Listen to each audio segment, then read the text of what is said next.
जितना बलिदान, जितनी आग आप चाहते हैं, उतना आपको उसका फ्यूल, उसका बलिदान, उतनी लकड़ी, उतना तेल बढ़ाना पड़ेगा। आग आप चाहते हैं 15 फुट की और लकड़ी डालते हो 2 इंच की।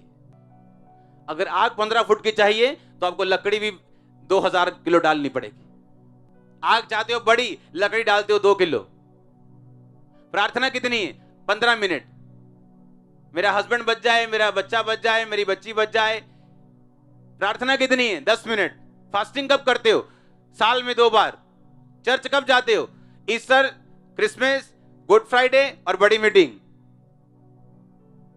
अरे मैं उन लोगों की बात कर रहा हूं जिन्होंने अपनी लाइफ परमेश्वर को दी है, अपने शरीर को कंट्रोल में रखा, काबू में रखा। इस पे लगाम लगानी पड़ती है, इसको बांधना पड़ता है, इसको मारना पड़ता है, इसको कूटना पड़ता है। बाइबल कहती है वो प्राइस था यहोजकेल का, एक प्राइस था दानियल का, एक प्राइस था मूसा का, एक प्राइस था पौलुस का, एक प्राइस जो आप देंगे परमेश्वर को और मैं दूंगा। आमीन। अगर वो मूल्य अदा नहीं करेंगे तो जितना आप मूल्य अदा करेंगे उस लेवल की आपकी लाइफ होगी। आज लोग चर्च में आते हैं, लेकिन चर्च में आने से आप क्रिश्चियन नहीं बनते, यहां बैठ के क्रिश्चियन नहीं बनते। जिस दिन आप काम पे जाएंगे, अपने बॉस के साथ बैठेंगे, उसे झूठ बोलेंगे, चोरियां करेंगे, कमीशनें खाएंगे, चक्कर करेंगे, तब मालूम होगा आप क्रिश्चियन हो कि नहीं। और ये प्राइस जो पे करते हैं उसे अच्छी तरह से परमेश्वर के द्वारा अच्छी तरह से पे किया जाता है, उसका ध्यान रखा जाता है। अच्छी कंपनियां अच्छी सैलरी देती है कि नहीं देती? आप बेस्ट कंपनी में हो। हालेलुया। इससे अच्छा है कि यीशु मसीह में आके भी अपने आप को पूरी तरह से समर्पित ना करना। इससे अच्छा था यीशु मसीह में आओ ही ना। अगर तुम आ गए परमेश्वर में तो पूरी तरह अपने आप को समर्पित कर दो परमेश्वर के सामने। अपने टाइम को, अपने पैसे को, अपने ताकत को, अपने शरीर को, शरीर के कामों को, सब कुछ खुदाबंद के लिए दे दो। अपने आप को मरा हुआ समझ लो। मरे हुए की बेइज्जती करोगे, मरा हुआ गुस्सा नहीं करेगा। मरे हुए की प्रशंसा करोगे, मरा हुआ खुश नहीं होगा। मरे हुए को गालियां दोगे, उसका नाम काट दोगे, उसको कोई परवाह नहीं, क्योंकि वो मरा हुआ है। लेकिन अगर वो जीवित होगा उसे टेंशन होगी, क्या 2 दिन हो गए सेवा करते, अब सिर दर्द हो रहा है, अब मुझे भाग जाना चाहिए, अब मेरा बिजनेस कम हो रहा है, छोड़ो छोड़ो, चर्च तो सारी उम्र चलती रहेगी, चलो भाग जाओ यहां से। क्रिश्चियनिटी में वो नहीं जीते जिन्होंने बीज बोया, प्रार्थना की, उपवास रखा और बाइबल पढ़ी। वो नहीं जीते।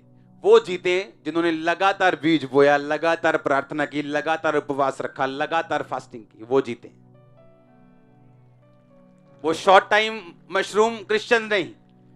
एक टाइम आया, उठे और धैड़ धैड़ किया और उसके बाद कहां गायब हो गए मालूम नहीं हुआ।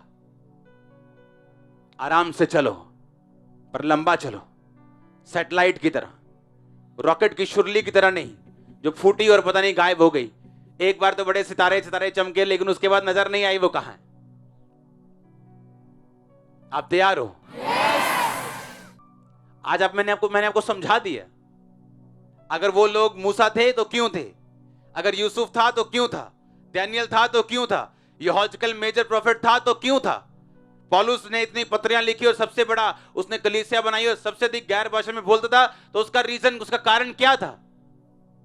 आप जितना उसको बलिदान देंगे, जितना परमेश्वर में चलेंगे, जितना प्यास के साथ परमेश्वर में भागेंगे, जितनी प्रार्थना करेंगे, जितने रोजे रखेंगे, जितनी मेहनत करेंगे, उतना फल आपकी जिंदगी में आने वाला। अब परमेश्वर ने कुछ नहीं करना, उसने सब कुछ बना दिया, स्ट्रक्चर बना दिया, एक मॉल बना दिया। उस मॉल में सब तरह की शॉप्स हैं, सब तरह की दुकानें, सब तरह की जरूरतों का सामान है। अब आपने अंदर जाना है और उसको ढूंढना है और उसको पाना है और जो चाहिए ले लेना है। अब सिंपल हिसाब। पर अगर मॉल के बाहर खड़े होकर रोते रहोगे कि मुझे पेंट चाहिए, तो पेंट अपने आप तो बाहर निकल के आने वाली नहीं। आपको जाना पड़ेगा दुकान के अंदर, ढूंढनी पड़ेगी और डालनी पड़ेगी। आज का वचन लोगों को हेल्प करेगा जो परमेश्वर में कुछ करना चाहते हैं, स्ट्रांग करना चाहते हैं। उनको मालूम होगा मुझे अपने आप में मरना होगा, अपने आप का इनकार करना होगा, अपना क्रूस उठाना होगा और यीशु मसीह के पीछे चलना होगा। अपने आप का क्या करना होगा? इनकार करना होगा। किस तरह से?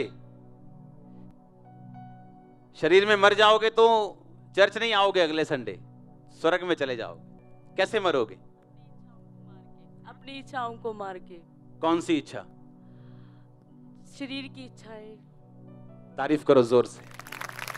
अब समझो मैं अपने बेडरूम में बैठा हूं, हाँ, और मेरा फेवरेट प्रोग्राम आ रहा है, सास बहू।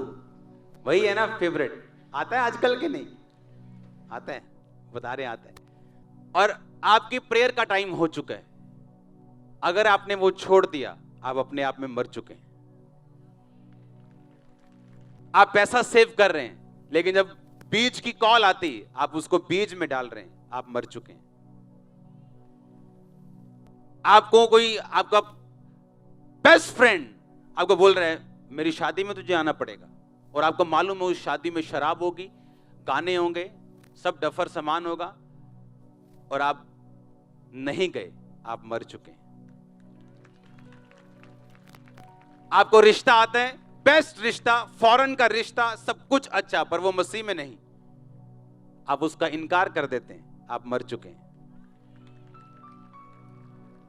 पर अगर आपको डॉलर्स अच्छे लगते हैं, अगर आपको अपने परिवार की गरीबी सता रही और वो आप पे कब्जा कर ले कि नहीं बाद में तेरे हस्बैंड को भी मसीह में ले आएंगे, इसका मतलब अभी आप मरे हुए नहीं। आप यीशु मसीह को छोड़कर आप रिश्ता पाना चाहते हैं। उसने कहा अपना क्रूस उठा और क्या कर, कहता मेरे पीछे आ। जब आप यीशु मसीह के पीछे जाएंगे तो आप क्या कहेंगे? परमेश्वर मेरी नहीं, तेरी मर्जी पूरी। आज आपको मालूम है संडे, आज आप तैयार हो चुके हैं, अपनी गाड़ी लिशकाई है आपने, और आपको फोन आता है, हाँ जी भाजी किधर? यार एक टूर लाना भाजी, पैसे बहुत है, सामी बाहरों आई, आज वो टैक्सी लेके मड़ा जा। चलो कोई नहीं, चर्च तो हर संडे लग ही जानी है, कोई नहीं, चलो जी चलो जी चलो जी। इसका मतलब आप मरे हुए नहीं। और जब आप मना कर दें भाई संडे मैं खुदा के घर में हूं, आप मर चुके हैं। और जो कुछ आप गवा रहे, परमेश्वर उसे लिखता जा रहा है, नोट करता जा रहा है। 1 साल, 2 साल, 3 साल, 4 साल, 5 साल, जब वो पे करेगा ना